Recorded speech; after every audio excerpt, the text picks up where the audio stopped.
me just start off with a difficult question.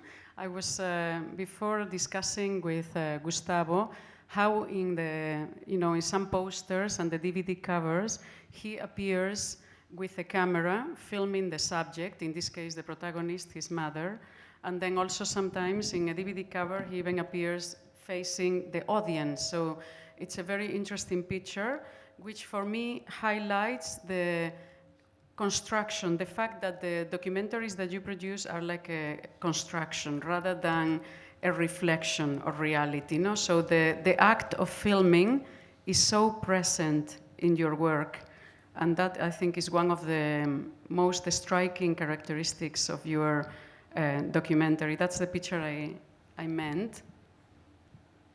For me, it is a very symbolic. Yeah. So could you comment on that? Yeah, sure. You can see at the screen. This is a picture that This is the poster of the film, and we took the picture like 12 years ago. So when I was going to finish the shooting 12 years ago, I was shooting for 2 years, and then I called a friend of mine who is a photographer and say, come to the castle where we shoot the film, that we're gonna make the poster of the film, because in 3-4 months I will finish the editing. I took 10 years more to finish the film. So I was kind of stupid at that moment, thinking that I was finishing the film. And that's the poster, no? Yes, the presence of the director is all the time, or many times in the film. I'm the director, and it's because the film is about my mother, my family. So I didn't want to be that much on the film, but I have to, because the film is many things in one film. It's a documentary, but also it's like a comedy. And also it's like a portrait of a family, and a portrait of a woman, and a portrait of Spain, you could say that, no? So there are many things working together. But also it's a search for the vertebra of my great-grandmother. So that it was lost for many, many years in my parents' house. And it's my search. So that's why I have to be on the film. And also it's like, it's a search of myself through my family. Because, families are very tough sometimes to handle your own family. It's like, sometimes you are with your own family and you don't feel very comfortable. It's like, something is like, because many times you really don't know who they are, because all of us, we play a character in real life. We play a character with our own family, with friends, with society, with teachers, so it's funny, but it's the way it is, that sometimes you really don't know your family. So I recommend all of you to record your own family, just do the exercise, to take a camera. The good thing about today's world for cinema is that with a cell phone, a camera like that Panasonic G4 that is 1,000, now it's cheaper, it's $10,000 or $8,000. It's a very cheap camera. You can make a really good quality film. So record your own family, because maybe you have a mother that is very funny telling stories, or your father, or your great-grandmother, or your aunt, uncle. So when you record your own family, then when you see them at the editing room, at the big screen, you are going to realize that are different than what you thought. And maybe that things that you thought they were not so funny or that you didn't like, there appears in a different way. So it's like going to the therapist through the video, you know? It's some kind of like going to the therapist. For me, it was like that, shooting for 14 years to my own family. I don't know how I did it, actually, but... Yeah, it must be a very, very difficult. Well, I have questions related to the, to the length of your shooting, because. But before I ask that, regarding this bond that you are searching for, I think it is a fantastic way of creating suspense, of building a narrative thread as well. No, so if we want to leave it, because sometimes the film feels a little bit like a collage, but this search for the bond provides like a thread, a very clear thread, no? And yes, it's like a how do you say MacGuffin? MacGuffin. It's like a MacGuffin yeah. in the story, you know. So it's something that drives you to the whole story. My need to look for that bone, because my mom was cutting bones of pig bones to make a soup, and suddenly she took one bone, one vertebra, and she said like, I have a vertebra like this one of my grandmother. Well, I was recording that, and I said, what? And she said, yes, I don't know where it is, but my great grandmother gave it to my mother, and my mother gave it to me. So I said, where it is? So we started looking for the vertebra, but the vertebra, it was lost. So I was looking for 10 years for the vertebra. And sometimes as much stupid is the plot or the thing, like the main theme of the film, the starter of the film, is gonna be more funny. I don't know if it sounds, you understand what I mean, but I think you have to believe in your stupidity, in your own stupid ideas, because to make comedy or no comedy, I think it's important to discover your own idiot. Like the great comedians like Charles Chaplin, Buster Keaton, Marx Brothers, or many others, Mother also, they realized they found the really, the inner idiot that is inside of them. And then when you realize which one is your idiot, then you put it on. I don't know if I'm explaining it the right way, but actually, I think you understand.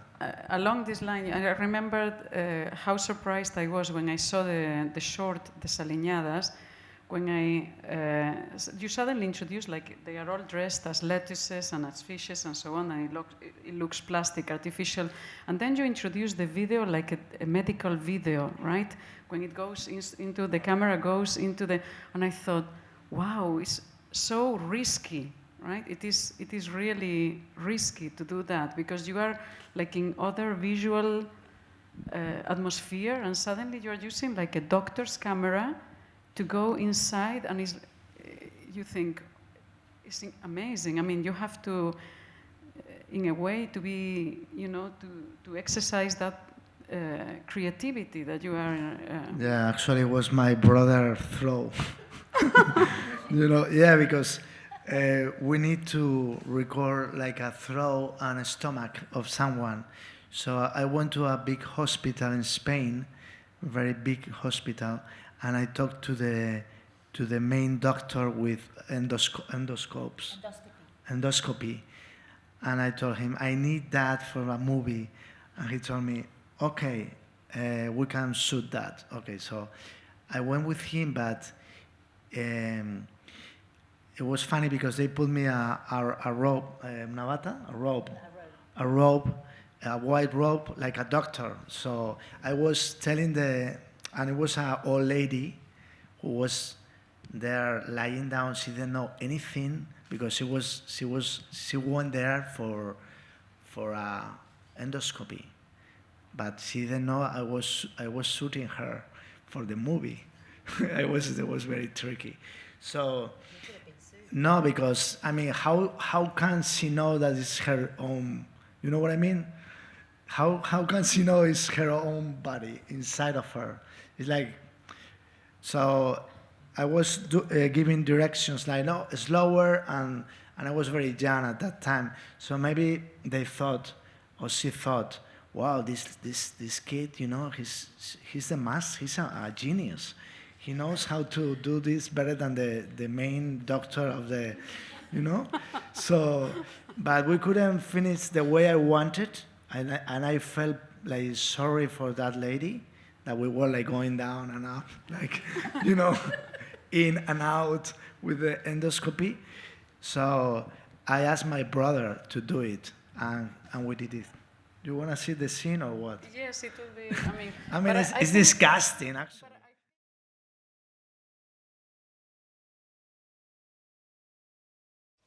Hay rumores de que mañana estoy en el menú del día. ¿Sigues queriendo acompañarme de guarnición? Sí, claro que quiero, pero es que mañana tan pronto. Porque yo ya no puedo esperar mucho más. Falta poco para que me estropee. Si queremos irnos juntos, tiene que ser ya. ¿Pero qué es lo que te preocupa, mi amor? No sé. Tengo miedo. A veces me pregunto si merece la pena estarnos cuidando toda la vida para que al final nos coman. Mira, Paqui, si hay algo que aprendí en la piscifactoría, es que ese es nuestro destino y tenemos que aceptarlo. Piensa que la persona que nos come nos está haciendo un favor. Gracias a ellos cumplimos nuestro ciclo vital. Y si nos comen juntos, estaremos unidos para siempre. María Francisca, Lucio tiene razón. Al ser comidos pasamos a formar parte del cuerpo de la persona que nos come. Es algo parecido a una reencarnación.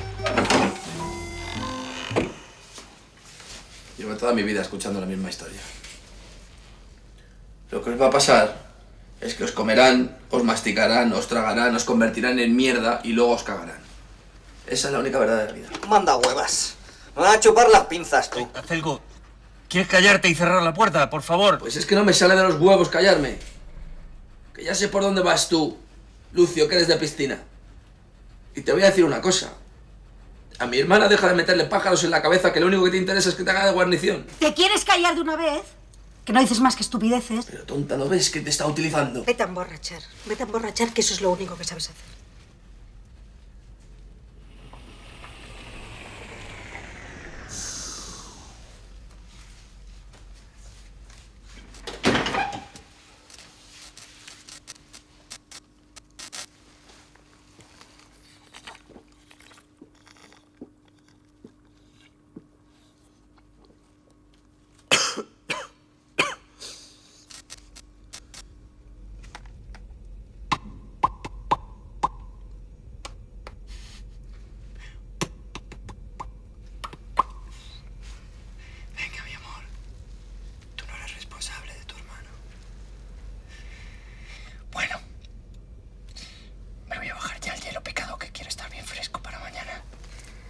Quédate conmigo, por favor. No puedo dormir con este calor. Estoy harta de que dormamos siempre separados. No, que si me quedo dormido aquí me puedo estropear. Mira, ya estoy empezando a oler. No me importa, me encanta cómo huele. No, por favor, venga, bájame. No. Venga. Bájame ya. Lo a mí no me hace ya, no me está haciendo gracia. Ah, ahora te bajaré. Venga, por favor. Paqui. Ahora te bajo. Ay, cuidado la branquia. Así.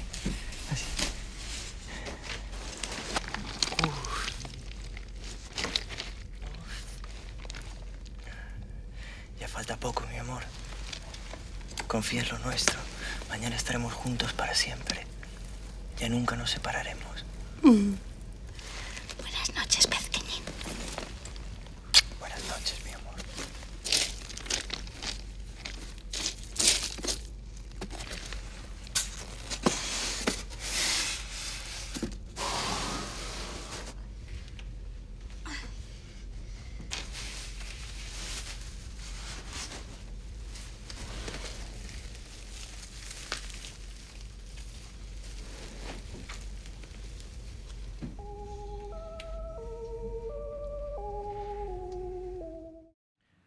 So this is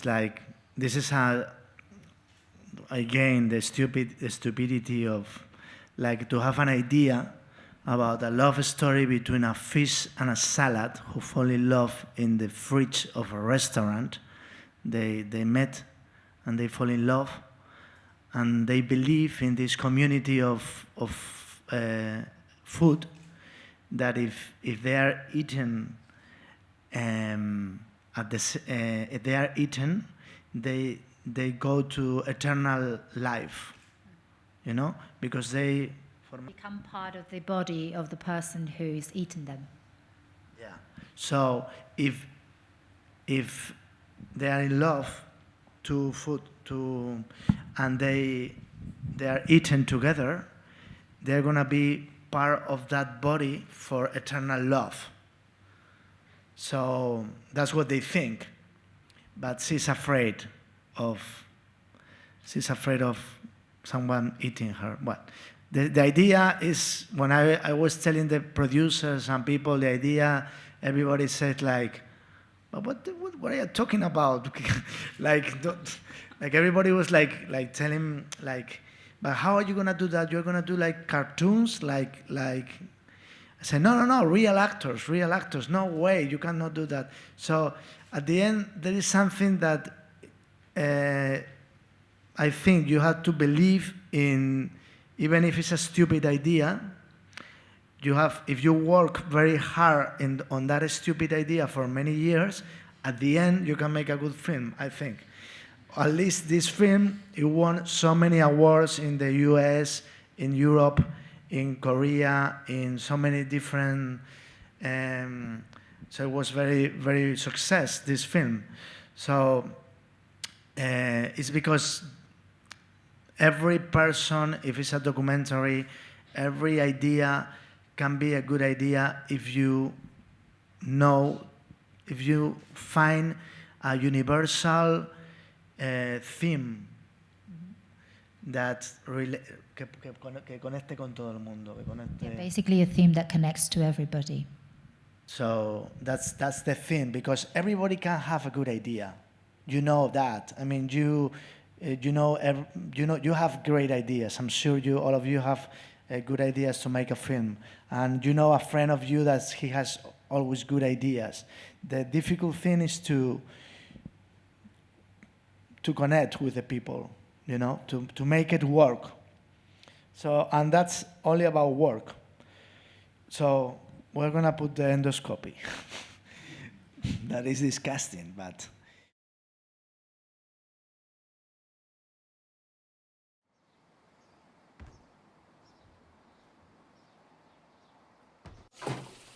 Lucio, con ensalada de la huerta. ¡Oído!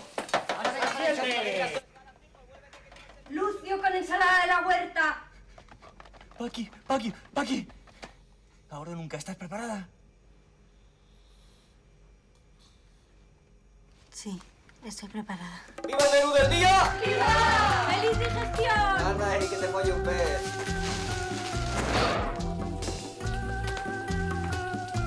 Huerta.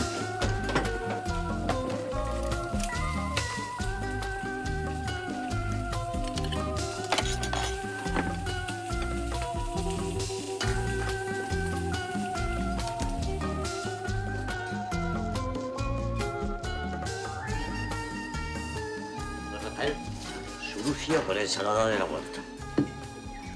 Mariano, ¿podría cambiarme la guarnición? En vez de ensalada, tráigame un gazpacho. Sí, don Rafael, cómo no. Ahora mismo.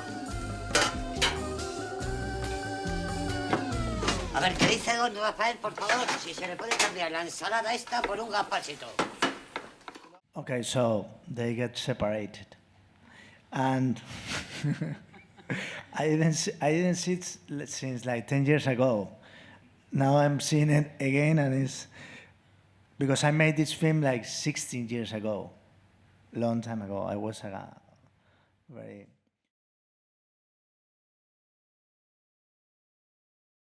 El cogollo es contigo, bendita tú eres entre todas las verduras, bendito es el fruto de tu vientre, llorón. Santa cebolla, madre de col. Haz caso a tu corazón. Esas fueron las últimas palabras de Acelgo. Hay que hacer más gazpacho. Cuando me trituraron, no me dolió. Al contrario, sabía que alguien ahí fuera iba a comerme. Ser gazpacho no era tan terrible como yo creía. Por fin iba a cumplir con mi ciclo vital.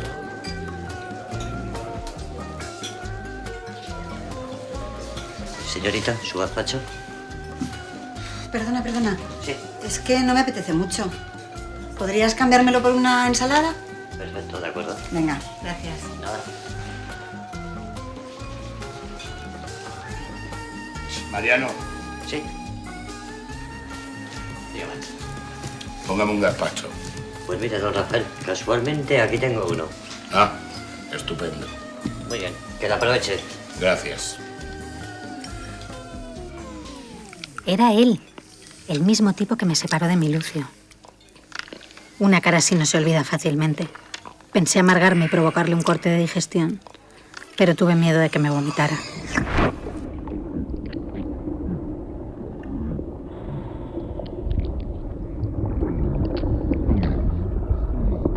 Me estaba mareando y haciéndome cada minuto que pasaba más y más pequeña. Acelgo tenía razón. Me convirtieron en desecho. Pero una pequeñísima parte de mí fue asimilada. Y me hice tan pequeña que pensé que iba a desaparecer. Pero no. Me había convertido en una célula. Pasé mucho tiempo aislada, aburrida, dejándome arrastrar por la corriente. Un día sentí ese olor tan especial, tan intenso. Era ese aroma inconfundible de Lucio.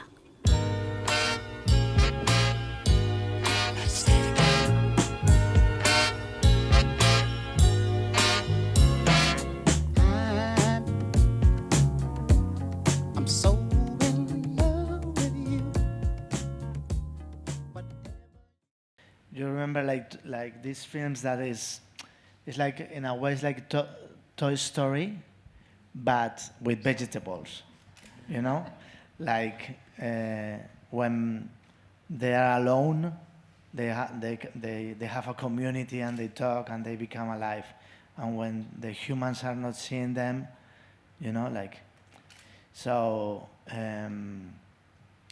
it needs to have that part.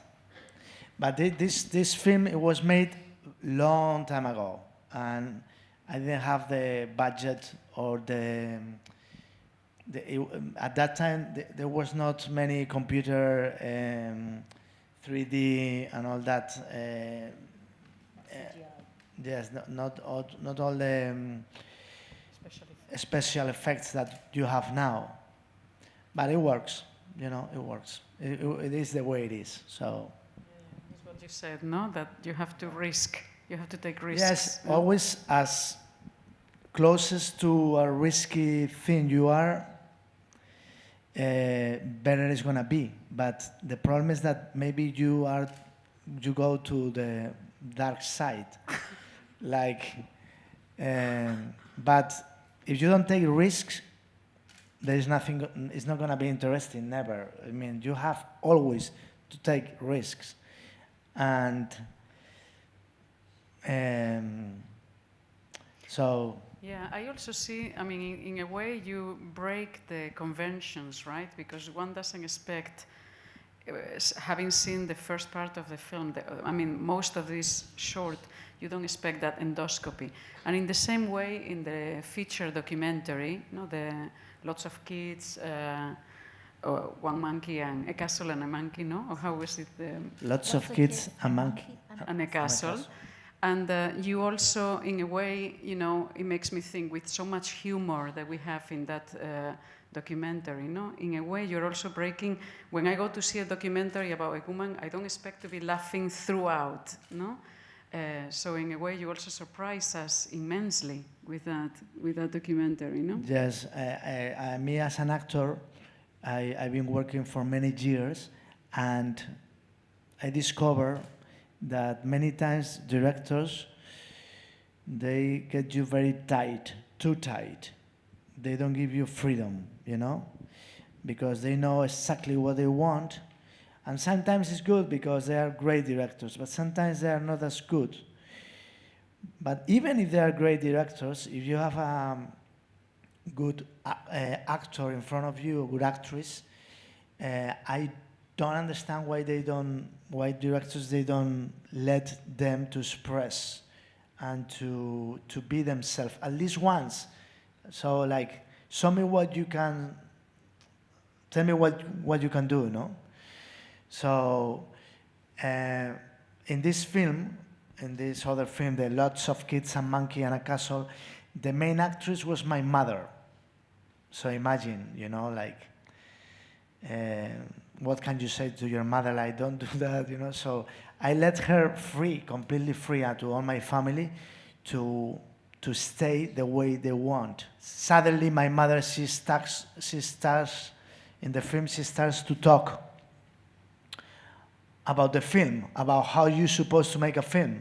Like, you shouldn't do that, you shouldn't do that. And I let her to talk. And I asked all my family, how do you think we should make the film? So it's on the film. So it's very funny. Well, let's see a part. Would you like to show this one? Especially when you're watching a film and suddenly the main character. In this film, I decided to use a very bad camera, the worst camera ever, a mini DV camera. That at that time, it was good, but now it's like even worse than a cell phone, you know? It's like, so really bad quality, but I like it that way. So it's like home video, you know? Mm-hmm. Because now the home videos looks too beautiful, but before the home videos have this quality that I like it for this film. So. And this was also the reason, was this the reason why the videos like archival footage from when you were small and the more contemporary footage doesn't look so different? Yes, because there is some footage from Super 8mm film from the 70s. Let's see this thing when she starts to say that.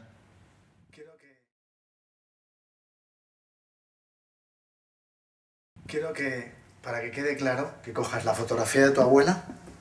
Voy a por ella, espera. Ay, Gustavo, qué ilusión tienes. Si supieras que no quiero que hagas la película. Si lo supieras, te quedarías. No quiero. Porque no es película para público, es película casera. La familia, pero no es para que la vea la gente. La gente no le hace ninguna gracia. Le hace gracia a quien me conoce, a tal, pero... Mira, coges la foto de tu abuela... Y de mi abuelo. Y dices, esta era mi bisabuela, mi abuela, que es mi bisabuela. Este era mi abuelo por el que yo pude heredar o algo así, ¿no? Pero ¿cómo va a salir en una película que yo me compré un castillo porque había heredado, porque yo era una familia normal y luego era súper rica? Pero ¿cómo vas a salir eso? Cualquiera que lo vea, que me conozca, dirá, pero bueno, es verdad. Como es verdad, dirá, pues es verdad. Pero no saben lo que ha ocurrido después. Let's say that there is something that it works very good in comedy and in drama as well. When one character wants to do something and another character doesn't want, there's a opposite force that crash. Collide. Yes. Crash into each other. Y entonces ella no quiere hacer la película y yo quiero hacer la película. So she doesn't want to make the film and I want to make the film. So that's a moment that is when this is the minute 5 for the film. I think now we could open the floor for questions and comments from the audience. Actually, I have a question for you. Okay. My question is, did it take a lot of convincing your mother to do this film? Because she's an absolute natural. She's like a movie actress without even trying. Yeah. She didn't thought that it was gonna be so big success. So she thought that it was You know, sometimes the mothers, because they want the kids to be around the son, even if the son is like doing some with a mini DV camera, shooting the mother like with, you know, like it's not a kid anymore, but he's, you know, so because they want the kids to be around, so she will let me to do whatever. Okay. But now, then she realized that it was true, that the years pass and one more year and one more year and 14 years shooting. And there was one moment that they start to be very worried. Like, what is he doing? He's crazy. I mean, he's shooting us for 14 years. And he's shooting with a small video camera because they are not stupid. They know it's it's like something that is not going to work. So, but no, she's like an actress that it's a very important thing for an actress to be a little bit narcissistic. It's important, but just a little bit. If you are a little bit more, you are going to be a bad actor. But you have to be a little bit of that. So that means that you like people watching you. But watching you when you are doing a character. So she plays a character. It's herself. Well, I have a similar question to make you about this film, which is, when was the first time you thought of making a movie about your mother? Did you fantasize for many years, maybe in your childhood, maybe I'm going to make a movie about my mother? Or was something that happened by, it was a coincidence, or you just started filming and, oh, here I have a film? Well, it's true that since we were kids, we were making films all the time. So there was something on the family that was very powerful, because always there were a lot of freedom, a lot of theater, art at the 80s in Madrid. It was very fun. So I always had that need to record that. And the real thing why I start the film is stupid, because my mom, she had a pig on the castle. It was a little pig, but the pig, and they play with the kids, you know. And pigs are amazing. They are better than dogs. They are very intelligent. And the pigs, the first year, the pigs was like the 3-4 months, it was like this big. And after 1 year, it was like 8 kilograms. It was huge after 1 year. And after 2 years, the pigs was like 200 kilograms. And after 3 years, it was too big to have it in your house, in the castle. So, and it was stupid, because some part of the fans said, we cannot kill Lupita. Her name was Lupita. We cannot kill Lupita, it's our pet, you know. And I'm going to show you now a little of the pig.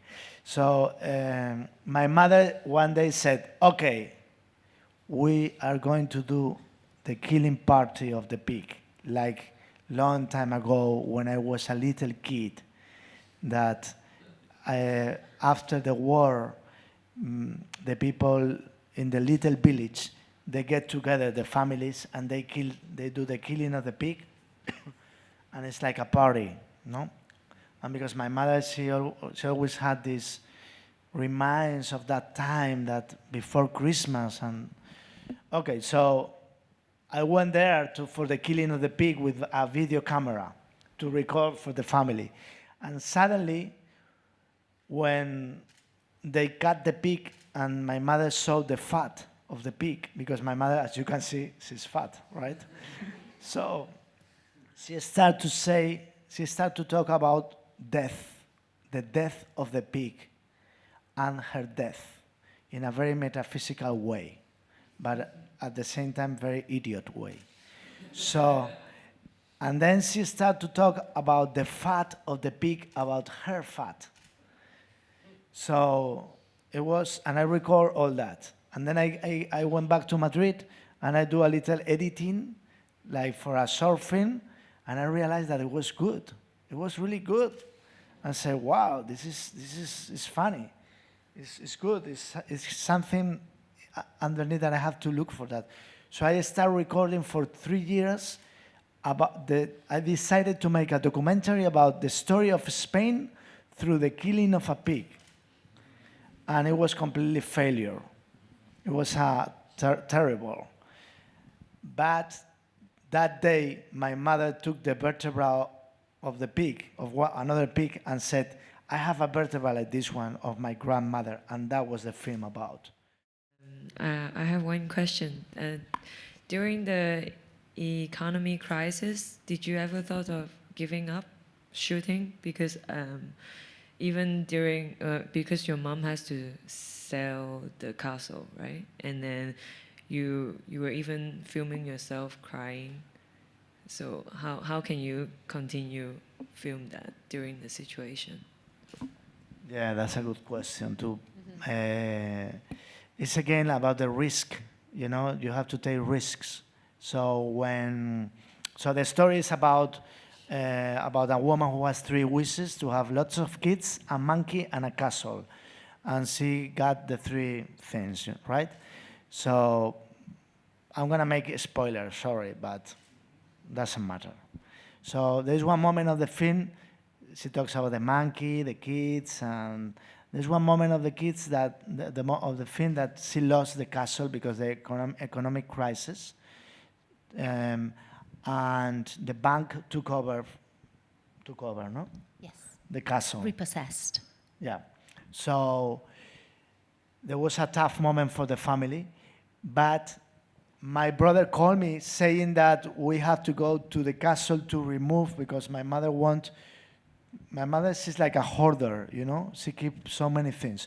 So there was one moment that she decided that all the kids, all the children, we were going to the castle to do the moving, to move all the stuff of the castle.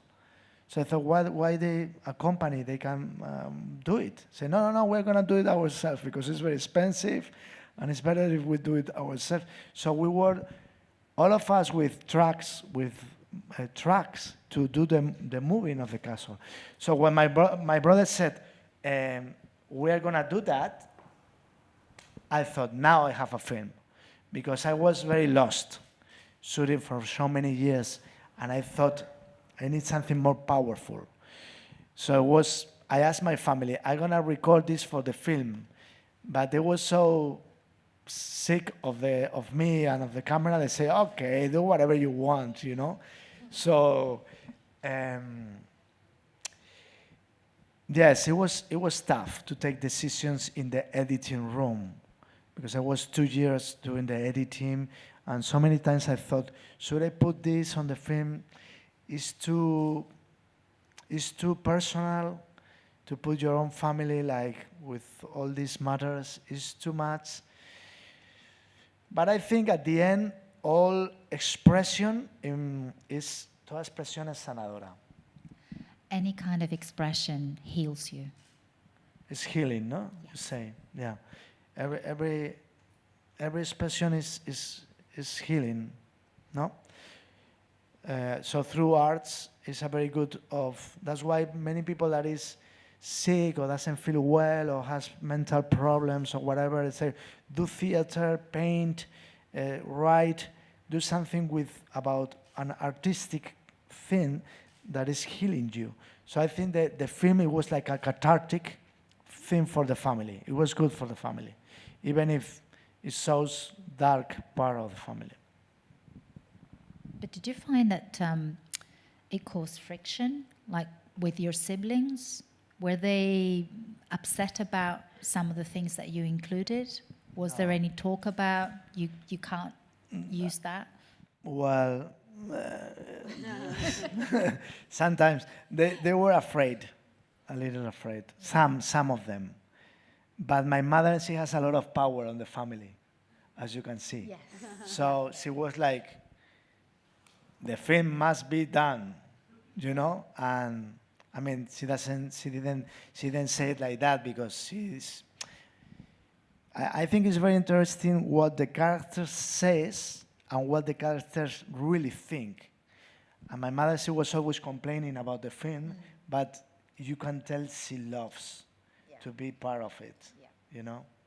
So that's, I think it's interesting when you are playing a character is what the character says, what is written for the scriptwriter on the paper, and what you really think.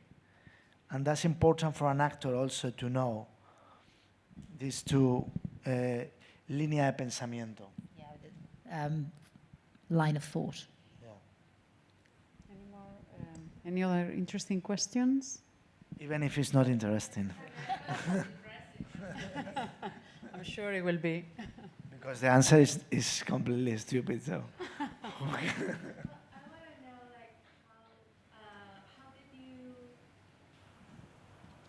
Go from thinking it's going to be a 2-year project to 14 years, to a 14-year project?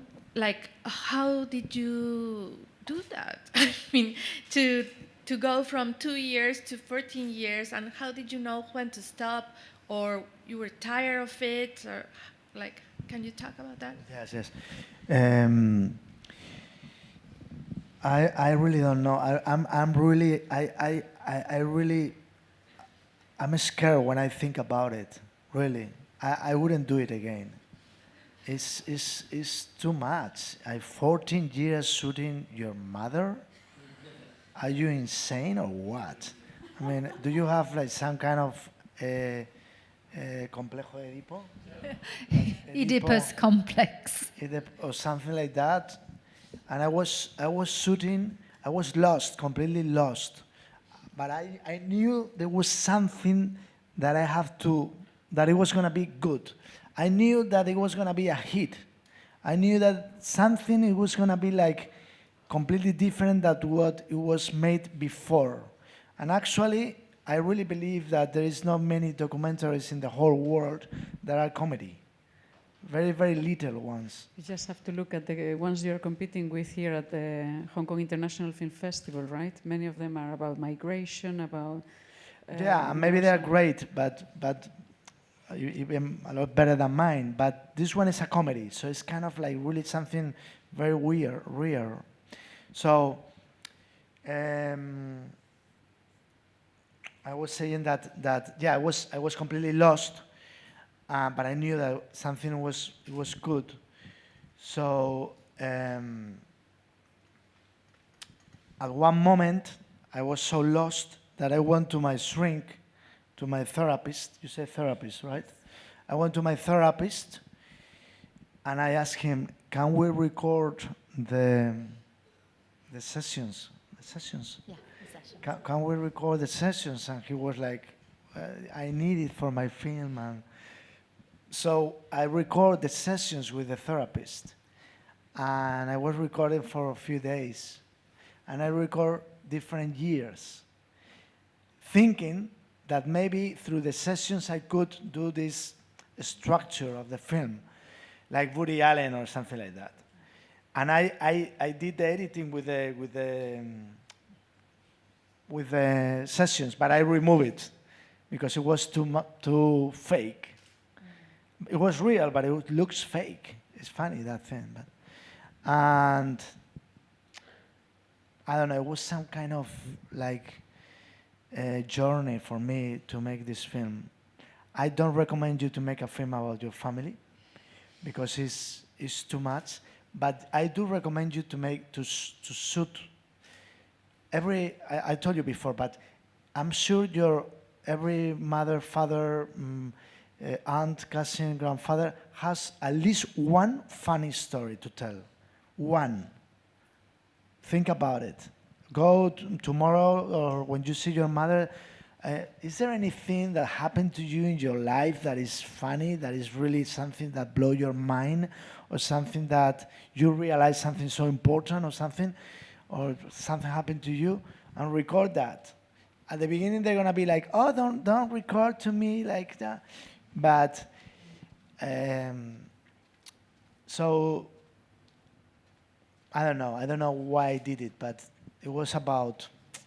And also, I know why I did it too. It's because when you go to see your family, okay, Sundays, imagine I don't live with my parents since I was 18. So I go maybe once a month, or they live in my same city. So now I go often because the movie and all that. But so when you go to see them, sometimes it's kind of tough, you know?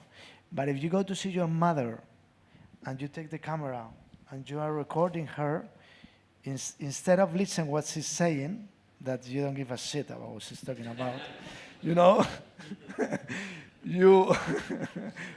it's not like that hard, but sometimes it's like she repeats the same things once and again and again. So you are recording and you are paying attention of the focus, the lighting, the framing, all that, you know? So 3 hours with your mother is like just pass like that, because if you like to record, I love recording. I love to be with the camera and record and all that. So if you like that, it's great to record your own family. So that's another thing that I think I did it because that. So, yeah. Like 14 years is a lot of time. So I assume like when you decided this is it, this is the end, did you go through a mourning process, you know, like you felt sad about no more recording my mom and, you know, visiting her like frequently to do this? Now it's done and I decided that this is it. Yeah, because, well, actually I have big fights with the editors because we were editing the film for 2 years. That is a lot because we have 400 hours of footage. Usually in a film you have 20, 30. In documentary you have more usually, but this is 400. And the editor, we have, me and the editor, the first editor, we have to watch 400 hours of home videos with your mother. It's like insane. It's like something that you don't want to, it's like when you go to a friend's house and they want to show you the video of the wedding. It's like, no, please, I don't want to see that. You know, like 1 hour, 2 hours video of wedding. So but I continue recording. So every day, because I was my own, I was the director, producer, but also I was the editor assistant. I didn't have the money to, so I was his assistant as well. So I was his boss, but he was my boss. So I was with the little tapes every day. I went first and I did the, I don't know how you say in English, but to put the tapes, everything ready. So every day I came with new tapes. And one day me gritó. He shouted at me, like really mad, like, don't stop recording. This is insane. You are sick. You are a hoarder of tapes like your own mother, you know? And it was insane. So, but there was one moment that after 74 cuts, that is quite a lot too, there was one moment that I saw the film, I thought, yeah, it's fine. I like it now. Because it was very difficult to make it work. It was so many stories. It was a story about, there are so many things on the film, and it's a film, so strange film. It's like a collage. So I work the film like mandala.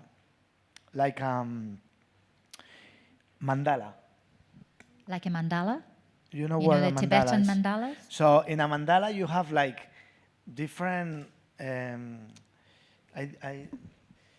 En un mandala aparecen diferentes aspectos y sus opuestos o sus complementarios. So in a mandala, there are different aspects appear at the same time as the opposing aspects. Entonces, lo que traté de hacer con el guión fue en una pizarra dibujar los temas de la película. Está la muerte, está la guerra, está el mono, los hijos. Entonces hay muchísimos temas, luego hay otros muchísimos temas de fondo. Entonces buscaba que todo estuviera relacionado una cosa con otra. Okay. Y, allow me to translate, otherwise I'm going to lose the thread. So basically what you tried to do was just put together all the themes of the film, like on a blackboard, and try to connect them in a way that they would make sense. So there was death, there was la muerte, está la enfermedad, death, war, illness, the kids, the monkey, the vertebra.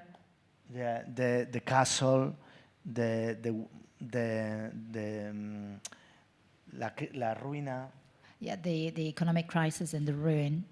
So at the end, like, there is connections between death and the great-grandmother who was killed in the Civil War, and the vertebra from the great-grandmother, and los excesos, and to the excesses. The hoarder, that is related to the war, because it's a generation that they keep everything up plastic bags. They kept plastic bags because they are like treasures. And that time there was no plastic.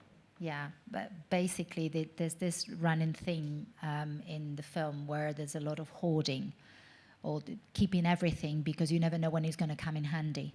And there was a lot of scarcity during the Civil War. And during the war, there was no plastic. So there's this obsession with keeping plastic boxes because they might come in handy, and trying to keep everything just in case. Yeah, so the thing is that everything is related in the script, and it was so difficult. It's like a castillo de naipes, de cartas. Yeah, it's like a card structure. So what happened? That if you remove one card, everything falls. And it was so difficult, the editing, because it was like really, really fragile. And that's why it took so long to do it. And yeah, so there's one moment that I thought I was getting sick. So I thought, enough. Yeah, it works now. But now a TV wants to make a TV series with the thing. Really? Yeah. With your mother? Yeah, with my mother. So wow, she's gonna love it's it. like now I don't know what to do because I'm sure she'll be very happy. I have 400 hours. I could make it, but why not? But I'm thinking about making my first fiction film. I mean, my feature film, and I don't know. Now my mom, she become like a star, you know? And she's like, all the radios, TVs, in Spain, they call it from TVs, and they say, like, there's many famous shows, and they say, no, but only Julita, no, you don't, and they don't want me to go, they just want her to go alone. So it's like, she become like a kind of like a star, but so now it's I don't know if it's how it's gonna work, but it's gonna be fun, I guess. So. Any more comments or questions? Actually, I have a question. You talk about all the different running themes and how you relate them all, and for me, two themes that were present in the film, throughout the film, was death and food. Yeah. Your mom has got an obsession with food. She keeps talking about, I hardly eat anything, but throughout the film, she's just munching her way through everything. You know, she's always eating, and that part when she's got this loaf of bread, and she's fried eggs, and fried sausages and something else on top, and everything is like piled up, and then she puts the top on it. And it looks disgusting. Let me. It looks a bit like. Well, I don't know. I mean, for some people it might be attractive. Obviously, for her it was. Yes. But there's that, and then at the same time, she's constantly talking about death, and there's this moment when food and death come together when she talks about the croquettes of José Antonio. Yes. I don't know. Maybe you should explain about. Well, it's an obsession with food, and I think it's related as well with the war, because when she was a little kid, she suffered. She suffered because she didn't have something to eat during the war. So it's an obsession with the food, not like to keep things in case there's another war. I mean, she doesn't think there's going to be another war, but there's something hidden. And yes, and death and war. Let me put you one scene. Well, I'm going to put the bread thing.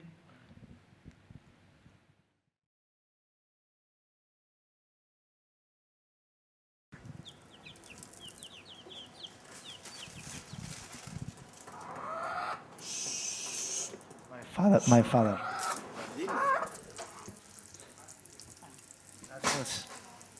That's a sandwich. That's the sandwich. And that's the oil. No, but she didn't eat the whole thing alone. Mira la cintura que tienes.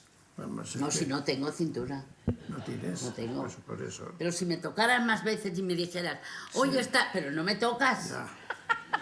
Para que me pongas verde.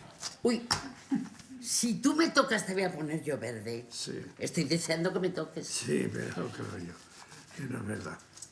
Hombre, claro, no me toca porque estoy gorda. Claro, y te por crees que estoy supuesto. tocando tocino o grasa de cerdo. Claro, y como no te digo nada, te miras en comer mejor.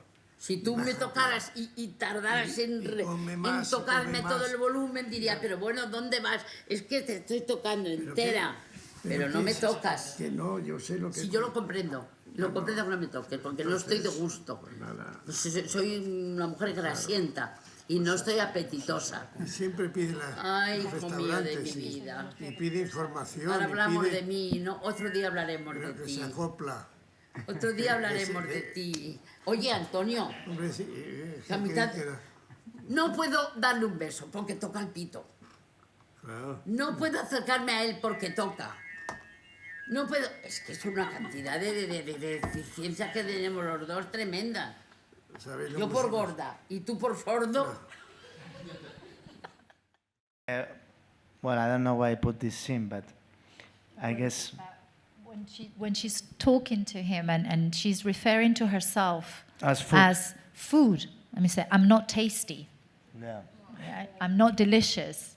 I'm just a sack of lard. Yes. She talks always in terms of food. And then there's one moment, one scene when she's talking about this recurring dream that she has, where she's making croquettes out of a person.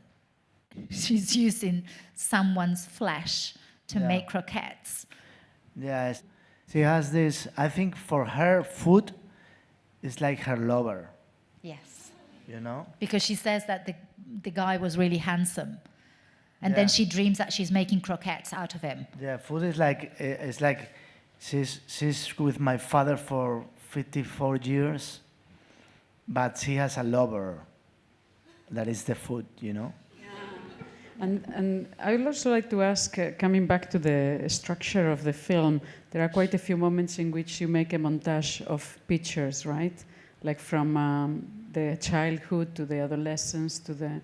And I wanted to ask, because when I was watching those parts in which you see the progress in the family from the early ages to the older ages, I think it is perhaps one of the elements that more made me identify with the film, because apart from being a film that is, of course, with such a great character, it's interesting in itself, but it also the way in which you identify with a story, I think it is part of how you connect with a story. I think those moments in which you show the pictures, which we all have, no? We all have those pictures in the swimming pool or in the... It touches me because suddenly I remember I go from your pictures to my pictures, right? Were you aware of that? Did you edit it or did you... were you aware of that possible effect? Well, I think it's very important to... Well, it's very obvious what I'm going to say, but if you want to connect with the audience, first you have to sembrar. You have to harvest. Para luego recoger. Yeah, you have to sow in order to reap. In other words, how we could say that? To feed, to... Yeah, basically to plant the seed so that you can collect the harvest afterwards. So how you plant the seed? At the beginning of the film, you have to take care of, like, to sow the most beautiful lighting, marvelous of the character. Like, imagine, it's like a romantic comedy. You have man meet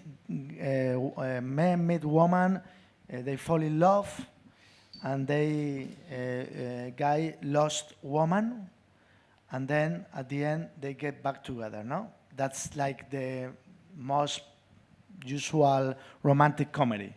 So at the beginning of the film, when you say man or woman meet guy, and they fall in love, you have to you have to really take care to make something really explosive, like something really, love has to be amazing love, has to be like beautiful, the way they kiss, the way they look at each other, the way they dance, the way they are, you are watching the film like, wow, I want these guys to be together forever.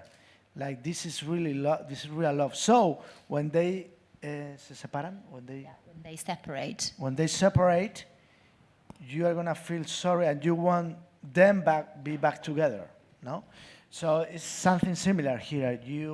In every film, I think, if you really want the audience to connect, you need to take care of that moment. And that moment is about when she shows the pictures of when she was a kid, no? And we can put that moment if you want.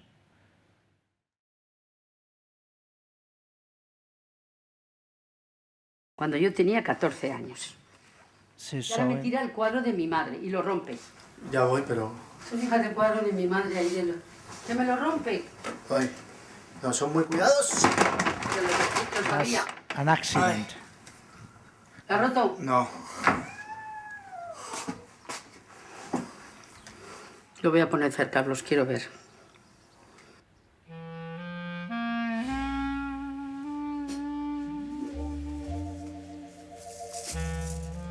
Mira, esta es muy graciosa, la del perrito. Mira el perrito, qué gracioso. Esta es la primera foto de mi vida, en el año 1935. Vaya momento de nacer, precisamente antes de la guerra. Mira, qué carilla de mala. Mira, y era muy graciosa. Y yo venía aquí a lavar las muñecas, los vestidos de las muñecas.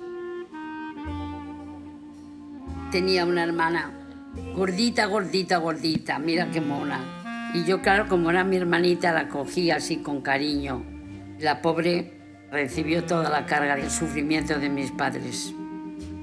Siempre estuvo enferma. Murió joven. No entiendo nada. Aspirante a monja. Estuve a punto de meterme monja. Por eso me hice esta foto, porque yo quería ser como una monja. No sabía que podía ser feliz en el mundo con una persona. Solo creí que sería feliz monja. Pero lo encontré a él y fui tan feliz. Fíjate qué tipo tengo. Sí. Con pantalón. Sí. No creo que estaba despreciable. Dios mío, ¿quién me ve y quién me vio? Y quién me vio y quién me ve. Me casé con 50... Y 3 kilos y estoy ahora casado con 100. Ay, Dios mío.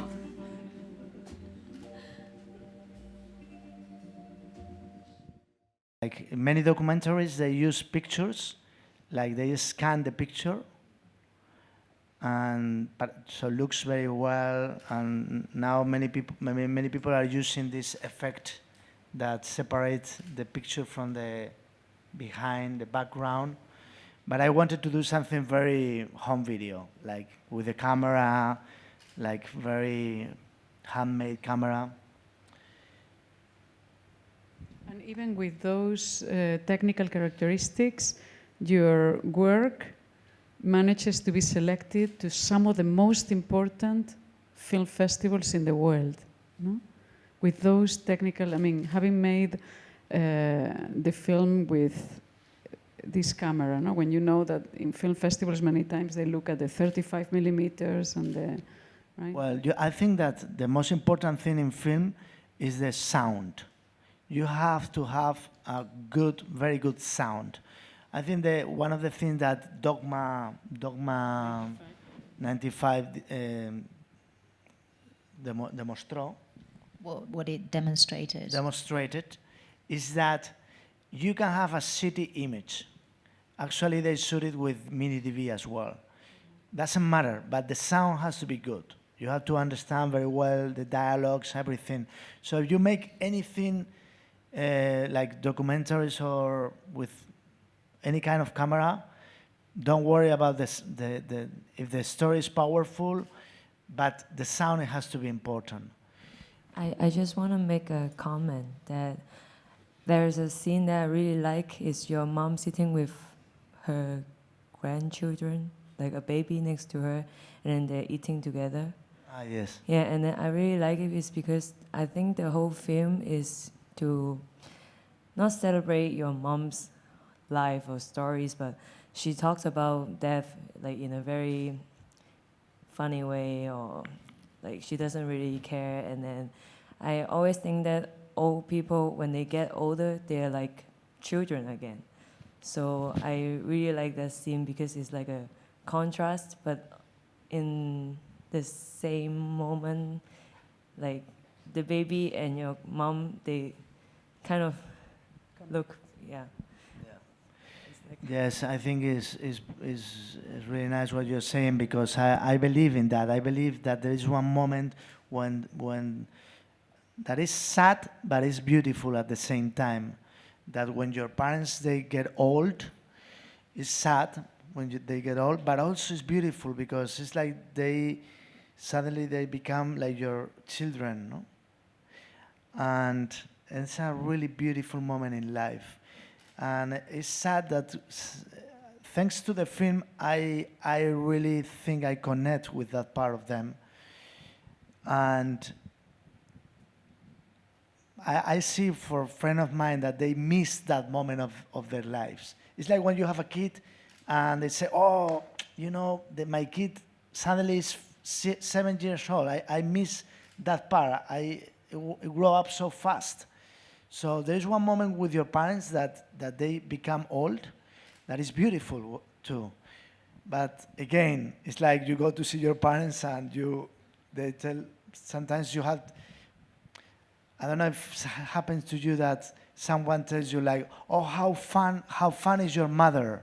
Or how, and you say, what? Funny? I really think so. It's funny, my mother. Say, oh yes, it's amazing, and they want to stay with her.